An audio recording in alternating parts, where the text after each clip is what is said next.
Welcome to ShopTalks, presentation of the Ink Kitchen, Impressions. We've got sponsors, Alpha Broder, Los Angeles Apparel, Hirsch Solutions, Omniprint, Nasdar, and Lane 7. Impressions, who puts this show on and has a magazine, also a sponsor. Those sponsors let us give you free information. And you can go to YouTube and check it out later. We have 129 videos up and counting. This guy doesn't have any stage fright, but we have non-professional speakers usually. We have people that are professionals in their field, and there is a difference. So, all right, we're going to talk about analog art. Corporations and online systems aren't the only ones that can make art. Absolutely. To me, I mean, I'm an anomaly. Anyway, I didn't introduce you. Sorry, yeah. It's Brian Potash, and from Devilfish Arts and Printing. Is that what it's called? Devilfish Ink. Devilfish Ink. Graphic Arts and Printing. We're And based he's- out of Philadelphia. Yeah, and he's been printing the posters over there, analog style. So Absolutely. I could tell about it. But when you talk about your shop, and it's really not your typical. You're certainly not custom ink. That's what I was starting with. I'm kind of an anomaly in this industry, as I come to it with a fine art degree in printmaking. So I've done intaglio printing, relief printing, offset, you name it, I've printed it. And truly have a love for the process and the art that is silkscreen. Unfortunately, in my eyes, one of the unfortunate things about this industry is they don't really focus on the art side. And in my eyes, that's really what's going to set your shop apart. Whether it be for a local community organization or a local small business or a massive corporation, the art and the way that your product or service is portrayed really helps to build your audience and your bond and your brand. And it's funny, but I think that the more people all use the same clip art or all the same systems, that when you do creative art, illustrating like you, it actually stands out. And I know quite a few businesses are succeeding that way. There's a place called Hatch Show Prints in Nashville, for instance. They were down to like working one day a week. And last I checked, Pro wrestling saved them. yeah, but last I checked, there was a 6-month wait because all the music tours are ordering screen printed posters because people are seeing the value. Well, they're letterpress. Yeah, but it looks like it's not offset printing. It's not a slick, thin paper kind of thing. Yeah. It looks more substantial and it has a look. There's really an art to it. And so, when I visited your place, you've got customers that seem to appreciate that, right? Absolutely. I mean, big ones even, right? Sure. Yeah, I've done work for a lot of work for Pabst Blue Ribbon. I'm also a musician. So gig posters have been a necessity in my life for the past 30 years. And I was just lucky in the aspect that the right people noticed the work that I was doing. I'm one of those guys that has kept my head down. I've been in the industry since 1996. I opened my shop and really focused on just keep your head down and do good work, and hopefully somebody will notice that. And I got lucky in the fact that somebody did. And I got to do a lot more of the fun projects of illustrate cans, for the local Philadelphia market of Pabst Blue Ribbon. I've done posters for like bands like Blondie and the Buzzcocks. And then I also, with having that kind of access to the people that want that type of art, it allows you to really get more creative and push yourself to become a better printer in the process. We've done 6-color day glow blacklight reactive on black velvet posters for an artist named Charles Bradley. We've done glow in the dark posters. I've actually printed wood paneling and for like more of an alternative country band, and sold those as gig posters. So it's we. Oh, I as can't our order that shop- online, huh? Yes, a lot of them are for sale on our website. No, I mean, you can't get that work done online. no. Let's go to the wood paneling with the Custom Ink is velour not gonna sell you that. online store. But you do use some technology, but it seems like you're not seduced by the technology, and you know how to draw. To me, like I said, when I was graduating with my degree in fine art printmaking in the mid '90s, my senior year was when Temple University, I went to Tyler School of Art, finally had inter-campus email. There was no internet yet, but we had What? email. So How did people live? exactly. So I was taught traditionally. I know how to cut ruby lith. I know how to, use wax pencils when you're doing lithography and that kind of stuff. But also got my feet wet as the technology was changing over to, the printed films and the light-sensitive emulsions and that kind of stuff. So to me, computer graphics, I learned on Photoshop 1. To me, computers and technology are just more tools in your toolbox. It is not your entire toolbox. It drives me nuts when I see You just made the reel people- for Pam for this. What's She's that? got to have the nice pithy quote.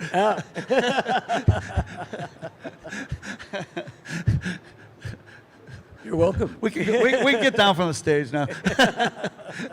So technology is a tool in your toolbox, not the entire toolbox. A lot of times people rely too heavily on, well, I know how to do it in here, so I'm going to do it. And it's like, well, you're going to spend 3 days in Photoshop trying to degrade the computer lines to make it look like it was hand-drawn, when if you have the talent, you can just hand-draw it.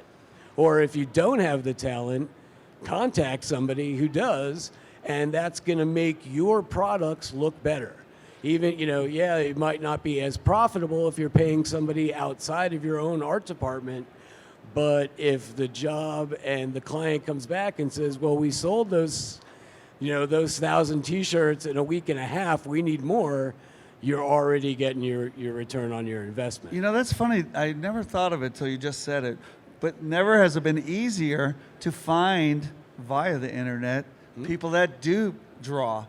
You know what I mean? You don't have to have someone that you know locally. It could be someone living in Alaska that knows how to draw what you want drawn. I mean, it's never been easier to get analog done in a way. Right? We just had an illustration published in BMW magazine out of Germany, and I've never been to Germany, but the beauty of the internet, and like I said, it's just another tool. You can't, in my eyes, you shouldn't rely completely upon that. And again, for me, like I said, I come from the passion of printing. That's really what drives me and pushes me. I love printing. I love challenging myself to print. What else can I print?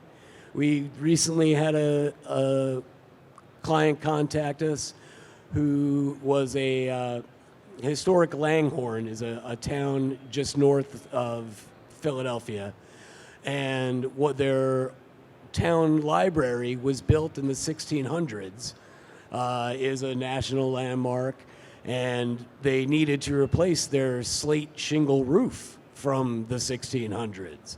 So they contacted me and said, we're looking for somebody to do like wheat paste of an image onto the slates. And I was like, no. Like, what we're going to do is illustrate a pen and ink illustration of the building, then print directly onto the slate shingles, create a little packet on the back as a certificate of authenticity, sign and number them of 1 through 100, and then you sell them as collectibles throughout, the people that support, your local community and fund your new roof. And they did just that. They raised, I think, don't know the final numbers, but it was $5,000 or $10,000 towards their new roof by selling their old roof. You can't go to slateshingledrawing.com and buy There the might service? be. There might be. You never know. There's crazy things out there now. I don't think so. We'll be talking about DTF and it's how wonderful it is, but I don't think you're putting a DTF transfer on a shingle either.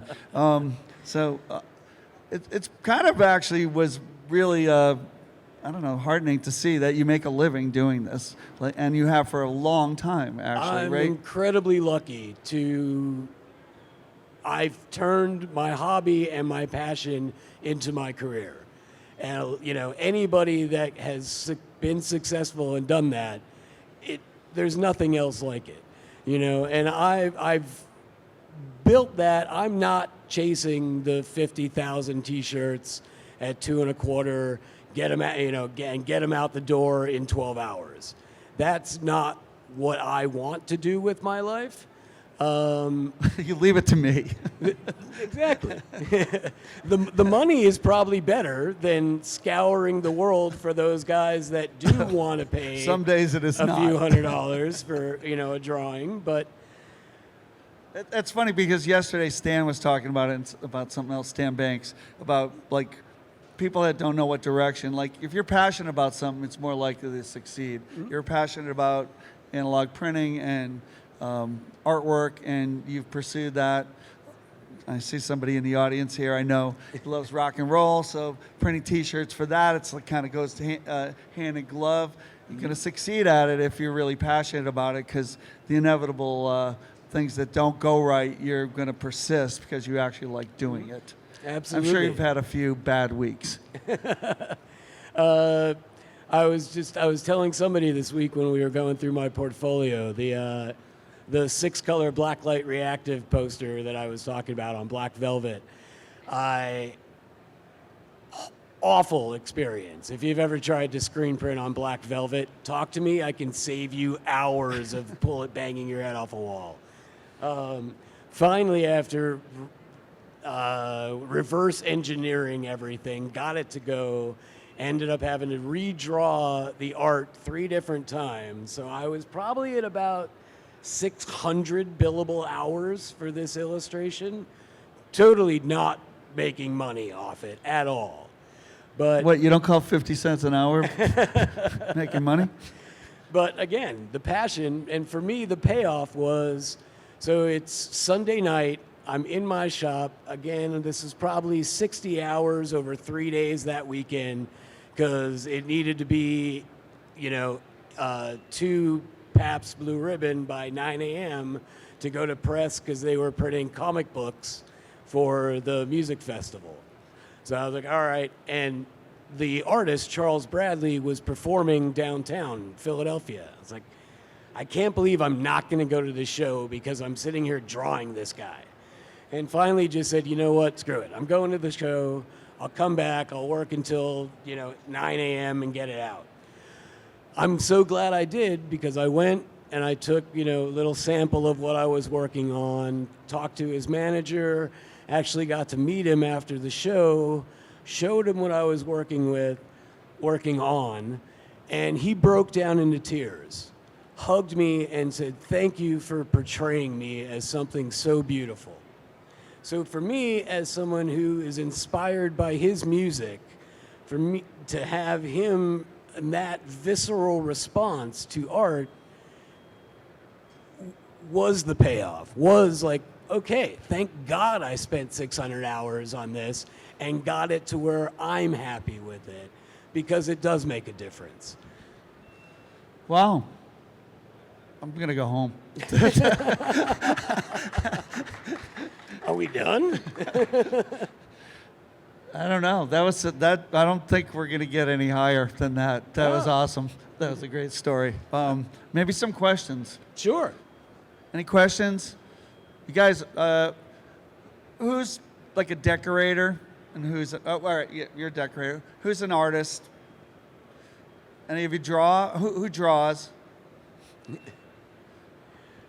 See, that's it. To You got- me, that's You got sad. something unique. That's just sad in an industry that is based on art. You know, like the fact that there's not, everyone in the room going, oh yeah. Like, You know, it's go ahead, Tim. sure.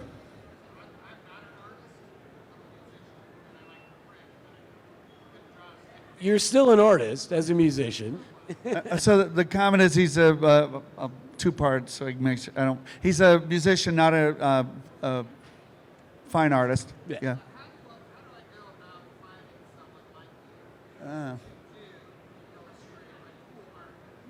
Great question. All right, so the question is, he's not an artist. How does he go and find someone that is an illustrator? You know, in other words, not using computer art. Sure. For you, I mean, I would say look at your favorite other musicians that you inspired by, and look who does their cover art or who does their poster art. There was years ago. I don't think they were talking about relaunching it, gigposters.com. I don't know. I don't know if they actually found somebody to support it and bring it back. And then you may already do this, but I know where you live, they have flat stock, and the artists that are doing the posters at flat stock, which is part of South by Southwest, for people that don't know, would be good artists to go to as well. You like something you see on a poster. I know there are, Facebook chat boards and that kind of stuff. Gig posters are really what continues the art form in my eyes, of poster art, silkscreen posters, which dated back to the 60s that were more offset printing. But then in the 90s, when the subculture of musicians, of punk and the non-mainstream alternative bands kind of brought back a renaissance of poster art with guys like Frank Kozik and Rick Griffin and all those guys. So a great way to do, for that kind of illustration work is to look up gig poster artists. And, their chat boards will come up and there's all kinds of, samples out there. Or, I use Illustrator, actually. So we do a lot of we solicit the art for Farm Aid, and so just look in Illustrator and contact the people. You'd be surprised. Sometimes it's not that expensive. They're happy to hear from us. Mm-hmm. And there's also, we've looked at, like he said, artists that have done stuff for other people, and then we're having them do something in a different vein, but we like their style. That's worked out really well. What's that? Dribble. Find them on Dribble. I don't know what Dribble is. DRIBBLE. A community for artists online, and you can look there and find people's work.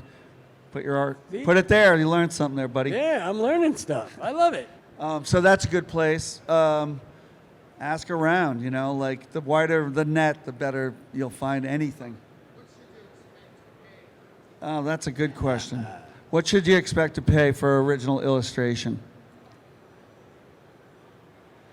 That... While you're thinking. Yeah. So I have met and talked to Aaron Draplin, and he does a talk. It's pretty awesome. He's a public speaker as well as an artist. And he's like, see that logo? That's great, right? I got a cheeseburger from my friend for that one. And he's like, see that one? I sold it to Pepsi and they gave me $95,000. And so some artists, it depends what you're doing, and they understand it. They're not going to illustrate some detailed thing for 500 hours for $50, but they do gear it for what the project is.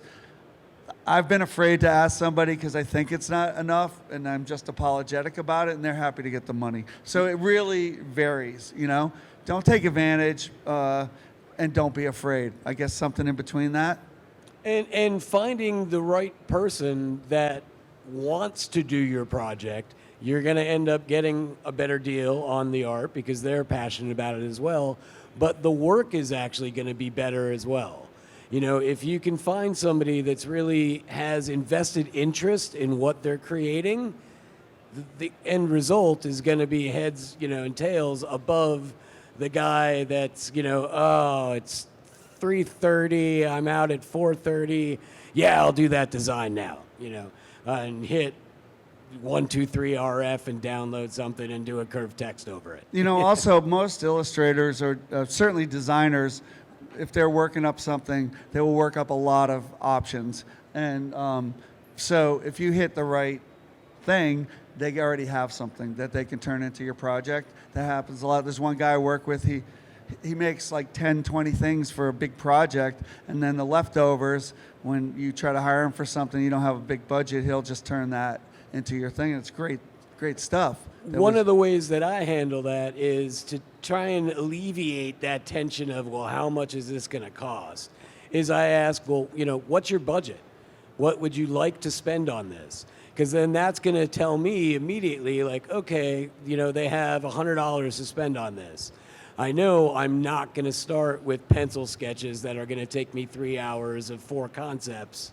I'm going to, work more digital and, use stock art and clip art, that kind of stuff. But, again, that's just another tool in your toolbox. I think also if you approach it and say, I really don't know what you charge. This is my budget. I don't know if you could do it. Maybe you know someone that can, and that's a way of broaching it in a more gentle fashion instead of worrying about insulting somebody that charges $1,000 and you're offering them 200. You more often, honestly, I find that the person wants the $200. I mean, that's all you got. Yep. If you got more and you're not paying it, then you're a jerk. Other questions? All right. How about a big hand for Brian Potash? And Rick Roth. Want to thank Impression Show, and I'm from the Ink Kitchen. Sponsors we got on either side here. Brian will be over here cleaning up his analog printing thing here. We got We're Lucy clean. Thank you. Lucy, well, then he can just shoot the shit with you. Absolutely. And there's Lucy posters for sale. They're really cool. Got a great story if you want to hear from Brian. Thanks for coming. Thank you all.